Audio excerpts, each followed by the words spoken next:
guys, it's me Ganjo, your Bisaya reader, and welcome to another video. And for today, I am going to show you my all-time favorite books, the best books I've read so far in my entire life. It's not an easy task. As much as I want to present to you guys all of my favorite books, I just need to narrow them down into 10. Narrowing it down into 10 was not an easy task. It actually took probably a day for me to decide and come up with this list. I thought once I have the list of the 10 best books I've read, it will be easier moving forward from picking rank 1 to rank 10.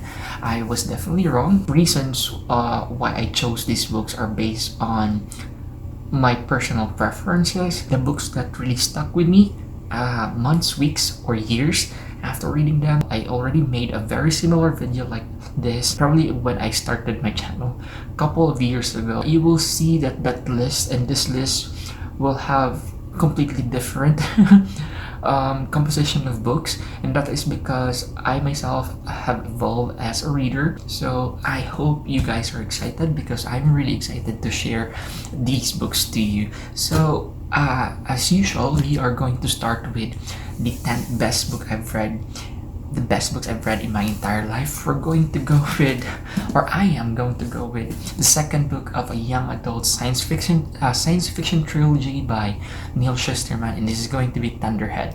This is the second book of the Sight trilogy. The first book is Sight, and the final book is The Toll. I was not really blown away by Sight, but I really enjoyed reading it. I know I can't really talk much about what happened in this book since this is the second book of the trilogy and I don't want to spoil you guys, so I'll just talk more about the background or the synopsis of Sight. So Sight is a young adult science fiction in which a world is already defeated death, and in order for the world to control the population, they have sights. These sights are the only people who are, or only individuals who are capable of killing. I love Thunderhead, how the characters from book 1 really develop in book 2, and how the plot from book 1 really developed into something that I did not really expect, and something that I really look forward for The Toll, which is the book 3.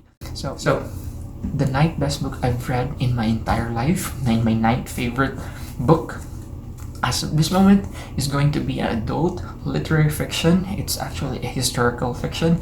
This is Where the Crawdads Sing by Delia Owens. I have read this last year, and before reading this, I have heard a lot of good things about this book already. Also saw a lot of people on social media, on BookTube, on Bookstagram praising this book. So when I stumbled upon an online seller selling this copy for a very affordable price, I gave it a try and tried to see what this buzz is all about, and boy, I was really amazed. The hype was real. I really admire this book because of the characters. The writing style also was very simple but very effective. So the 8th best book I've read so far in my entire life is going to be a young adult contemporary. I have read this probably 3 or 4 years ago, and this is going to be We Are the Ants by Sean David Hutchinson.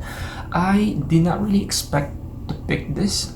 The main reason I picked this because of the cover, how minimalist, and the color scheme, and also the synopsis. I thought that this is going to be a science fiction because again, the synopsis about this book is that our main character was abducted by aliens, and then he needs to survive, but in order for him to survive, in order for the aliens to release him, he needs to decide whether he needs to push the button or not. And then if he decided to push the button, it will destroy human race, and if he decides not to push the button, it will save human race, and he only has a limited time to make a decision. And as much as he wants to save the human race, the boy is actually living in this world where all of these circumstances are trying to force him to push the button. So this is something to do with our main character suffering from mental health issues, and at the same time it's a coming of age story, completely 360 degrees different from what I expected at first, but it was not a negative thing. I definitely enjoyed. It was actually even better than I expected. One thing that really stood out from this book is the writing style. The writing style was really creative and was really memorable. another book from by Neil Chesterman. This is Everlost. I read this way back in high school, probably year 2010, 2009. So if you're interested in what this book is all about, it's actually a young adult science fiction fantasy. Actually, it's fantasy, and in which we are following our main characters as they were caught between heaven and earth. It's actually a, what do you call this one? They call it Everlost. That's the name of the place. It's a purgatory. That's the common name of it. But the author named it Everlost instead of purgatory. And then in this purgatory or Everlost, the people or the individuals who are caught or who are only present in Everlost are kids, humans aging 14 years old and below. So I remember, imagine rather, a story in Everlost or in Purgatory that most of the characters are 14 years old and below. So their motivations are really different from young adults and adults. Their interest, their perspective in life, and how they react to the circumstances that they're in during their time in Everlost are completely different. Neil Chesterman just delivered or made a world that I will always remember for the rest of my life. So we're down to the 6th best book I've read in my entire life, and that's going to be the finale of adult fantasy trilogy that I've read. This is going to be The Stone Sky by N.K. Jemisin. This is the 3rd and final book of the Broken Earth trilogy, and I have read this last 2019. I can still remember that I made a reading vlog for this for the entire month of October 2019. As much as what I want to tell you the great things that happened in this book, I can't, because this is the 3rd and final book of the trilogy.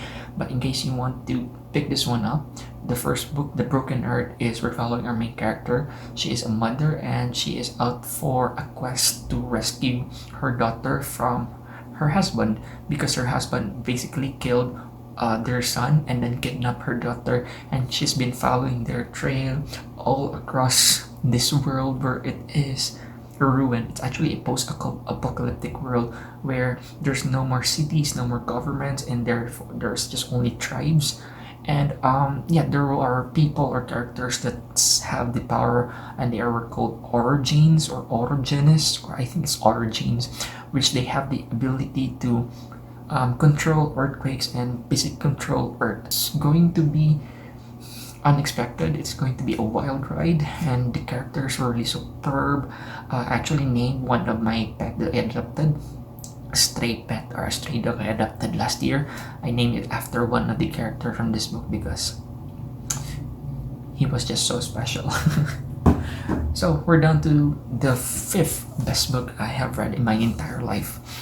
And this book is a book that I've read recently, and I actually presented this on my latest video, or my video before this, and that was going to be another adult literary fiction, and this is The Prettiest Stars, or The Prettiest Star by Carter Sickles. This is a story about our main character who went home to his hometown after escaping it and trying to live his life in New York. Actually, a gay guy who lost his boyfriend from AIDS, and then eventually he found out that he also has AIDS. The story is set back in 1980s or late 1980s, where AIDS are really rampant on the LGBTQ community, and these people who are living with AIDS or HIV, or even the LGBTQ community, are being discriminated for having this disease.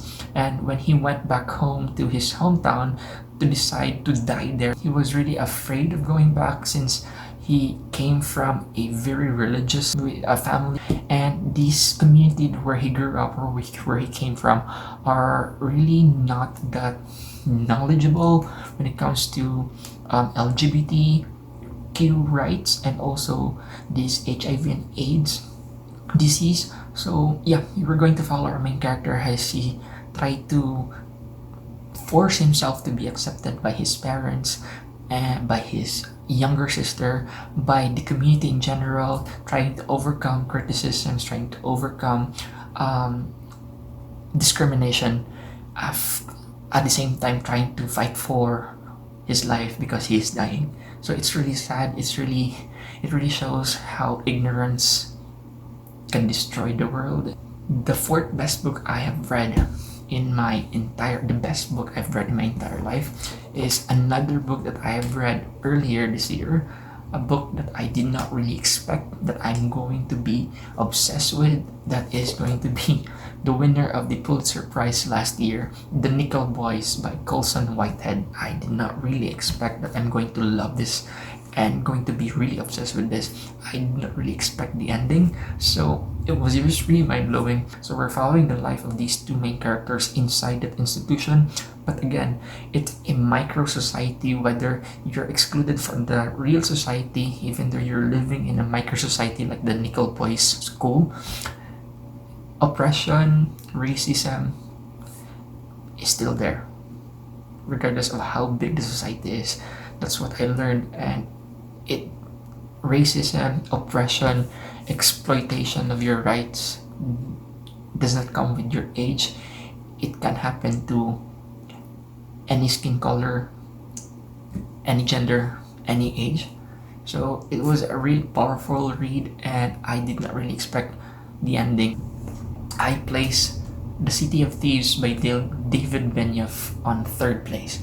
This is a young adult historical fiction, and I have read this back in 2012. We're following our main character. He is actually a spy from Germany. This story happened in the Cold War, where one of our characters is a soldier from Germany, and he got into an accident and he was trapped in this community, where this community is actually their opponent, and he needs to survive after being caught.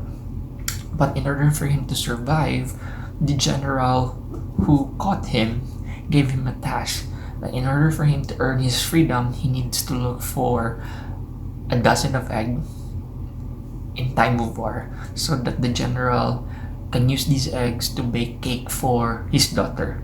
So yeah, in order for him to earn his freedom, he needs to look for dozen of egg in a community stricken by war, where people can barely eat. People subject themselves into cannibalism just to survive, where some other people in this community doesn't even have shelter to sleep. And he stumbled upon one of our main character. He's a chess prodigy, and it's actually a bond that I am going to remember for the rest of my life. It's actually an adventure, a journey in this war zone, and it's also really atmospheric and fun. And the writing style, he was the screenwriter for the Game of Thrones, so he's a good storyteller. These are my copies of Ready Player One by Ernest Cline. This is the copy where I read the book, so I really love the story in the book that I decided to purchase also this version, the book of the month, a hardcover copy because of the spine. So I have two copies of them. Still haven't read the book, please do consider reading the book. It's completely different from the movie in a lot of ways, and these ways are actually better. Thank you so much for your support and for reaching this part of the video. So we're down to the last book, and this is going to be, as of this moment, the best book I have read in my entire life. And this is going to be the book I have read the last year, December. Sea of Rust by C. Robert Cargill. This is an adult science fiction post-apocalyptic story in which are following our main character, a robot who is trying to do all he can to survive in this sea of rust, in which this is a part of the world set in this book where robots go and spend the remaining days of their life. Even though we have this impression or stereotype that robots can die, but realistically this book was able to present how robots die, especially if they run out of batteries, if some of the parts that they have inside them to make them functional are broken and they can't look for replacement for this within a specific time, they'll die. So if they really if they really lose hope of living, they just go to the Sea of Rust and try to die there and wait for their time. Our main character here named Brittle is actually dying, and he lives, or he watches robots who goes to Sea of Rust and waits for them to die and just scavenge their parts if these parts are compatible to her in order for her to live. And it's really depressing. It's really a story or a book that will really amaze you or shock you on all positive ways. I picked this book with low expectations. I did not really expect that this is going to be as good as it was. And I just picked this because after reading the synopsis, I got intrigued. So I decided to read a few first chapters. But after reading the first chapter, it just really hit me, and I actually cried. Just by reading the first chapter, I actually cried. That's how good the book is. And then as the story progresses, it will just really hook you, and there's thriller, there's a lot of action scenes, and the character development, the characters, the motivation, and also other side characters, and how the story unfolded and ended was just really mind-blowing. So yeah, this is the best book I've read so far. It will just teach you that regardless if you're human or not, it's actually the soul that makes you human, not your parts. So thank you so much guys for watching this video. I hope you did enjoy it. So please like and subscribe and share this video, and leave also some comments below. So yeah, thank you so much for watching. My name again is Joel, the Bisaya reader. Have a great day, take care, and keep safe. Bye bye.